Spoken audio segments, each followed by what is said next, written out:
हमने अपने प्लांट्स की कटिंग प्रूनिंग सब कुछ कर ली है। अब बारी है उसमें भर भर के फूल लेने के लिए। तो मैं आज के वीडियो में आपको बताऊंगी कि किस तरह से हमें इस समय केयर करनी है। छोटे छोटे टिप्स कुछ जानकारी दूंगी और 2 पावरफुल फर्टिलाइज़र बताऊंगी जिसको डालने से हमारा पूरा प्लांट बिल्कुल कलियों और फूलों से भर जाएगा। और उसको कैसे देना है, कब देना है और कितनी मात्रा में देनी है, उसके बाद क्या केयर करनी है, इसके बारे में भी आपको बताऊंगी। तो पूरे वीडियो में शुरू से अंत तक आप बने रहिएगा। हेलो फ्रेंड्स, तो देख सकते हैं ये मेरा प्लांट गुलाब का है और जिसमें कलियां आ चुकी हैं, आप देख सकते हैं इस तरह से। और इसको मैंने अभी 15-16 दिन ही हुए हैं प्रूनिंग किए हुए। आपके साथ में वीडियो भी शेयर किया है फ्रेंड्स, ज़रूर देखिएगा आप लोग मेरे वीडियो में। तो देखिए इस तरह से इसके नोड एरिया से देख सकते हो आप, नई नई ब्रांचेस भी आ चुकी हैं।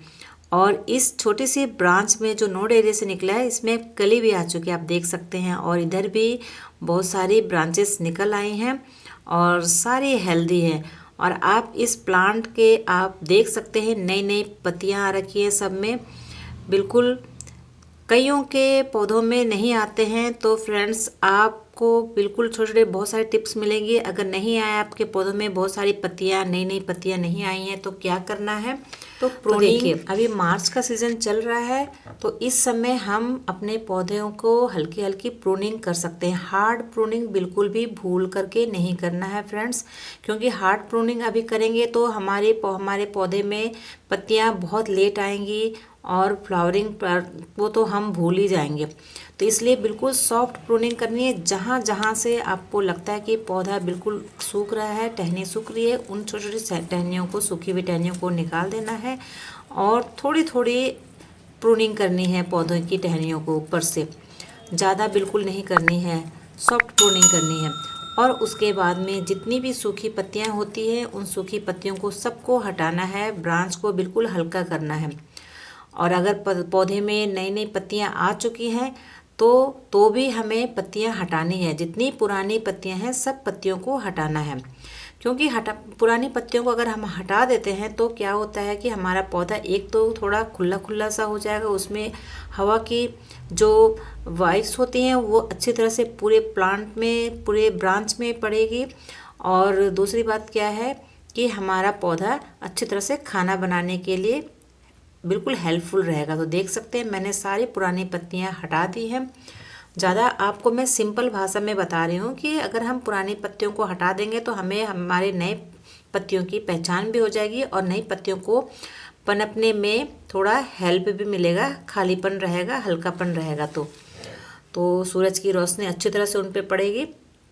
तो देख सकते हैं मेरे पौधे की हालत। तो फ्रेंड्स आपके साथ ही मैंने शेयर किया था अभी कुछ दिन पहले, तो उसी समय मैंने अपने प्लांट्स के सारे और जितने भी प्लांट्स हैं सबकी मैंने प्रूनिंग की थी। तो देख सकते हैं ये पौधे भी उसी समय के हैं, आपके साथ शेयर किया था फ्रेंड्स। देखिए इस तरह से इसमें नई नई पत्तियां आ चुकी हैं और कलियां भी बनने लग गई हैं सब में। तो इस तरह से हमें अपने सारे पौधों का केयर करना है फ्रेंड्स। तो हम गर्मी भर ये प्लांट हमें फूल देते रहेंगे। और ये देसी गुलाब है, देसी गुलाब की बात कर रही हूँ मैं। दूसरी बात क्या है कि गुलाब के पौधे को हमने कम से कम 6 से 7 घंटे की धूप बिल्कुल देनी है।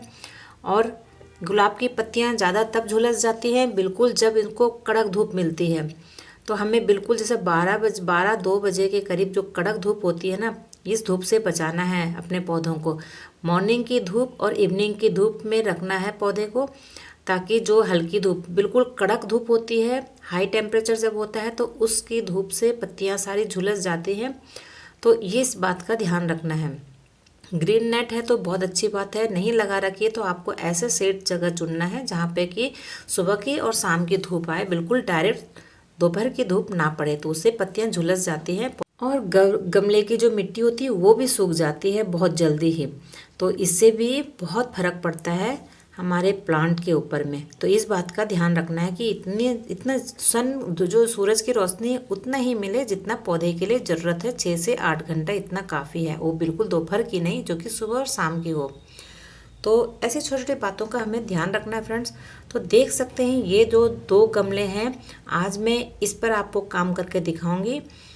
कि मैं ऐसा कौन सा फर्टिलाइज़र यूज़ करूँगी ताकि हमारा पौधा बिल्कुल ही फ्लावरिंग से भर जाए अच्छी तरह से।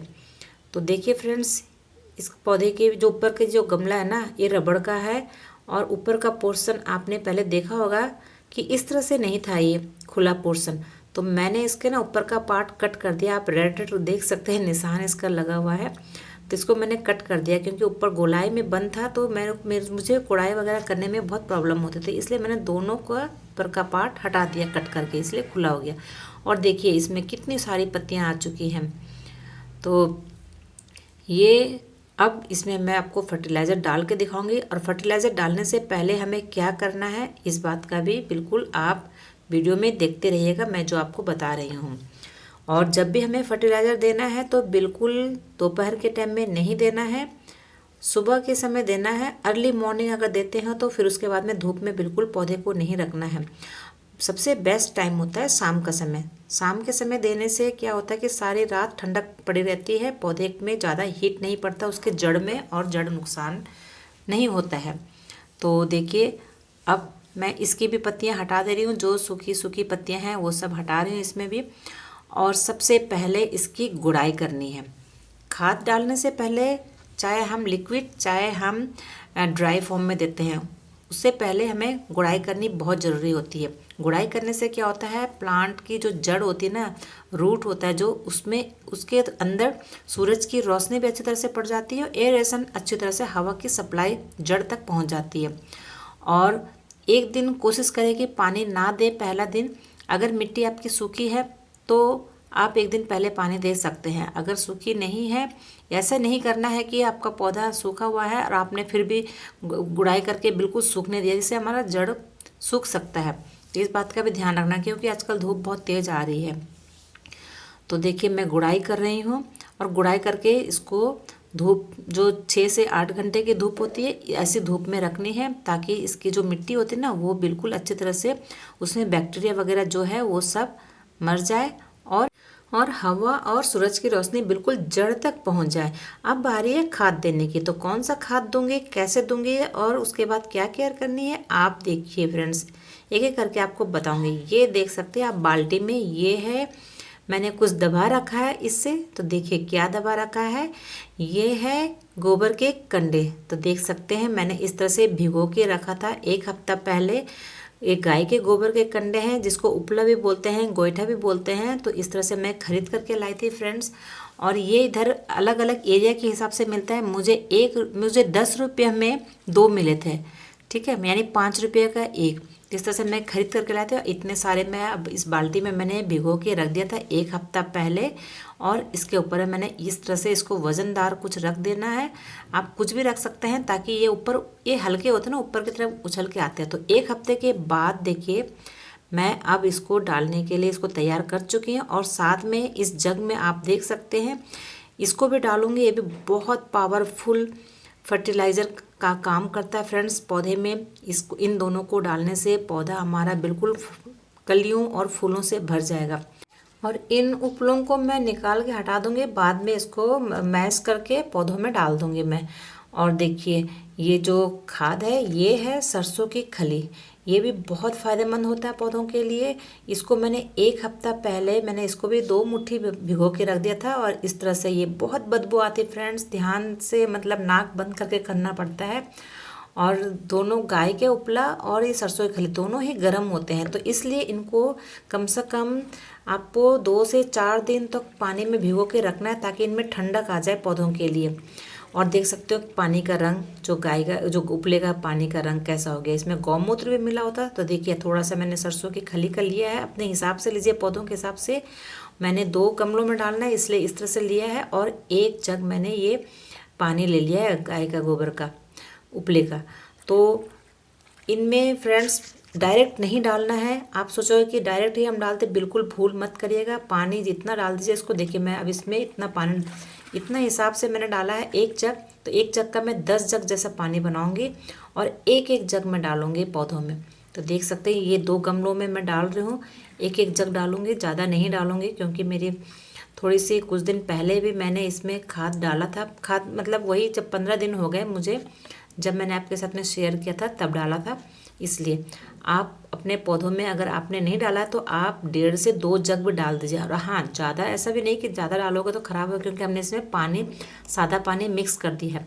डायरेक्ट भूल से भी आप मत दीजिएगा, क्योंकि पौधा न तो हमारा मर जाएगा। डायरेक्ट ही जो सरसों की खली और जो उपले का पानी है डायरेक्ट नहीं देना, उसमें बहुत पावर होता है। देखिए ये सारा काम मैंने शाम के समय में किया फ्रेंड्स, देख सकते हो आप, अंधेरा हो चुका है। तो ऐसे जब भी खाद पानी देना है शाम के समय देना है, दिन में उजाले में बिल्कुल नहीं देना है, न बल्कि हमारा पौधा नुकसान हो जाएगा। और ये देखिए नेक्स्ट डे क्या है ये सीन, तो जब मैंने दे दिया है, ये सुबह मॉर्निंग का टाइम का है। तो देखिए अब देखिए जो मैंने गोबर के खाद और सरसों की खली दिया ना, उसमें बहुत फ़ायदेमंद चीज़ होते हैं पौधों के लिए, जो nitrogen, phosphorus, potassium, iron, zinc, calcium, magnesium और इसके अलावा भी बहुत ऐसे जो पोषक तत्व होते हैं ना, भरपूर मात्रा में पाए जाते हैं हमारे पौधों की ग्रोथ के लिए, पौधों की कलियों के लिए, पौधों की जड़ों के लिए, फूलों के लिए, इवन ब्रांच के लिए, सब कुछ के लिए फ़ायदेमंद होता है ये। और दूसरी बात क्या है कि जो हम सरसों की खली अगर हमने इस तरह से डाल दी, सरसों की खली और जो गोबर की खाद के, बहुत सिंपल सा चीज़ है ये, आपको कहीं भी मिल जाएगा फ्रेंड्स। गोबर आपके आसपास नहीं मिलता है, आप ऑनलाइन भी मंगा सकते हैं। जो गाय भैंस पालते हैं उनसे आप उपले खरीद करके ले आइए, खाद नहीं मिलता है तो। सरसों की खली आपके नियर बाय कहीं कोल्हू है वहाँ से मिल सकता है, नहीं तो नर्सरी से, ऑनलाइन कहीं से भी मंगा सकते हैं। नहीं है तो आपके घर में सरसों के दाने होंगे, सरसों के दाने को पीस करके कर सकते हैं। हाँ, कम से कम भिगो के 24 घंटे तो रख ही लीजिए, ताकि उसकी जो गर्माहट होती है वो हट जाएगा। और इसमें आप इनको डालने के बाद में आपको पौधों में अपने आप फ़र्क दिखेगा फ्रेंड्स।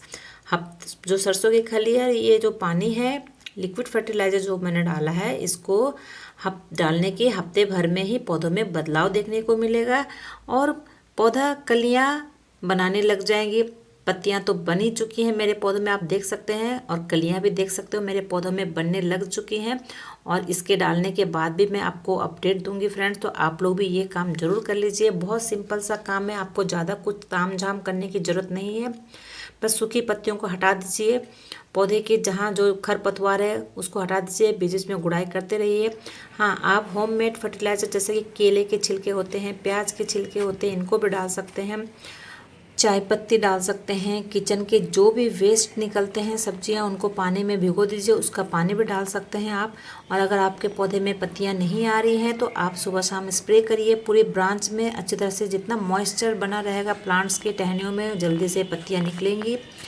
और दूसरी बात क्या है, धूप का ध्यान रखना आपको। धूप जितनी बार मैं आपको बता रही हूँ, धूप बिल्कुल डायरेक्ट सनलाइट जो धूप 12 से 2-3 बजे की धूप होती है उससे बचा के रखना है। और पानी का ध्यान रखना है कि पानी ना ओवर वाटरिंग ना ही अंडर वाटरिंग करना है। ज़्यादा ऐसा भी नहीं कि 2 दिन तक पानी नहीं डाला, क्योंकि आजकल कड़क धूप हो रही है तो इससे हमारा जड़ सूख सकता है, पौधा सूख सकता है। और इतना भी नहीं कि बिल्कुल इतना पानी कि आपकी मिट्टी गीली है गमले की, फिर भी आप पानी डाले जा रहे हो, इससे क्या होगा, जड़ सूख गल जाएगा नीचे से। कम से कम थोड़ी सूखी होनी चाहिए, ताकि जड़ को ताकत मिले, जड़ को पूरे न्यूट्रिशन को सोख करने का, पावर लेने का और ऊपर अपने ब्रांच में पहुंचाने का जो वो ड्यूरेशन है वो मिल सके उस सूखापन में। तो इसलिए हमें ज़्यादा पानी नहीं डालना है, जड़ को एकदम गीला नहीं करना है। तो इस बात का, छोटी छोटी बातों का ध्यान रखना है बस। अगर आपने सुबह पानी डाला है, शाम तक अगर मिट्टी आपको लग रही सूखी है तो पानी डालिए, नहीं तो आपको दूसरे दिन ही पानी डालना। और पानी डालना ऐसा है कि दिन में, दोपहर के टाइम में बिल्कुल भी नहीं डालना है, सिर्फ सुबह और शाम को डालना है। ये नहीं कि आप 12 बजे चल दिए पानी डालने के लिए, तो नहीं, ऐसा बिल्कुल भी नहीं करना है। तो बस फ्रेंड्स, अपने गुलाब की इस तरह से केयर करिए और अपने पौधे को बिल्कुल फूलों से भरिए। बिल्कुल सिंपल से काम है। फ्रेंड्स, कैसा लगा आपको वीडियो? अगर अच्छा लगा होगा तो एक लाइक ज़रूर कर दीजिएगा। चैनल को सब्सक्राइब नहीं किया तो प्लीज़ चैनल को ज़रूर सब्सक्राइब कर लीजिएगा। और वीडियो को अपने नोन में, जान पहचान में जितने भी रिश्तेदार हैं उनमें शेयर करिए, कि सिंपल सा काम करके आप बहुत सारे फूल पा सकते हैं अपने पौधों में। और सब्सक्राइब ज़रूर कर लीजिएगा फ्रेंड्स, क्योंकि देखिए आप लोगों को वीडियो दिखाने के लिए हमें इतने सारी चीज़ बना के संभाल के रखना पड़ता है काफ़ी दिनों तक। तो आप लोगों का एक सब्सक्राइब, एक लाइक और एक कमेंट हमें बहुत मोटिवेट देता है इस तरह का वीडियो बनाने के लिए, बहुत हेल्पफुल हो जाता है। तो फ्रेंड्स, फिर यहाँ तक वीडियो देखा बहुत बहुत धन्यवाद।